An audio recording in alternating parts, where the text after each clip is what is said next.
গবেষণার জন্য কিছু সামুদ্রিক জীববিজ্ঞানী একটি পরীক্ষা করতে শুরু করেন।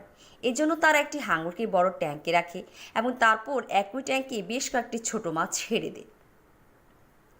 হাঙর এবং ছোট মাছগুলো একই ট্যাঙ্কে ছেড়ে দেওয়া হলে হাঙর চারপাশে সাঁতার কাটে এবং চারপাশে আক্রমণ করে এবং সমস্ত ছোট মাছ খেয়ে ফেলে।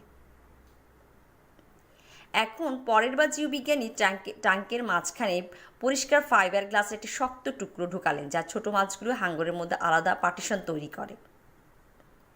এখন পার্টিশনযুক্ত ট্যাঙ্কে আবার হাঙর ও ছোট মাছগুলো ছেড়ে দেয়, ফলে হাঙরটি আবারও আক্রমণ করতে শুরু করে, কিন্তু এবার হাঙর ট্যাঙ্কে ঢুকানো ফাইবার গ্লাসে ধাক্কা খায়। যাই হোক, হাঙর বারবার এই আচরণের পুনরাবৃত্তি করতে থাকে। এদিকে ফাইবার গ্লাসের আড়ালে সব ছোট মাছ অক্ষত অবস্থায় চারপাশে সাঁতার কাটছিল। অবশেষে কয়েক ঘন্টা পরে হাঙর হাল ছেড়ে দেয় এবং আক্রমণ করা বন্ধ করে দেয়।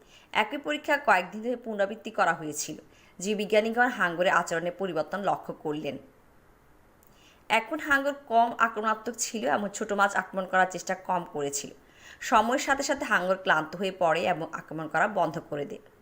এরপরে জীববিজ্ঞানীরা ট্যাঙ্ক থেকে ফাইবার গ্লাস সরিয়ে ফেলেন, কিন্তু গ্লাস অপসারণের পরেও হাঙরটি আর আক্রমণ করেনি, কারণ হাঙরটি বিশ্বাস করে নিয়েছে যে এটি এবং ছোট মাছের মধ্যে একটি বাধা রয়েছে। এরপরে ছোট মাছগুলো অক্ষত অবস্থায় একই ট্যাঙ্কে হাঙরের সাথে সাঁতার কাটে ও অবস্থান করে। গল্পের নৈতিক: বারবার ব্যর্থতা এবং ব্যর্থতার সম্মুখীন হওয়ার পরে আমাদের মধ্যে বেশিরভাগই মানসিকভাবে হাল ছেড়ে দেয় এবং চেষ্টা করা বন্ধ করে দেয়। আমরা বিশ্বাস করতে শুরু করি যে আমরা অতীতে ব্যর্থ হওয়ার কারণে আমরা প্রতিবারই ব্যর্থ হব, কিন্তু এটি আমাদের একটি মানসিক একটি বাধা মাত্র। তাই ব্যর্থতার ভয় না করে আমাদের কাজ চালিয়ে যাওয়া উচিত।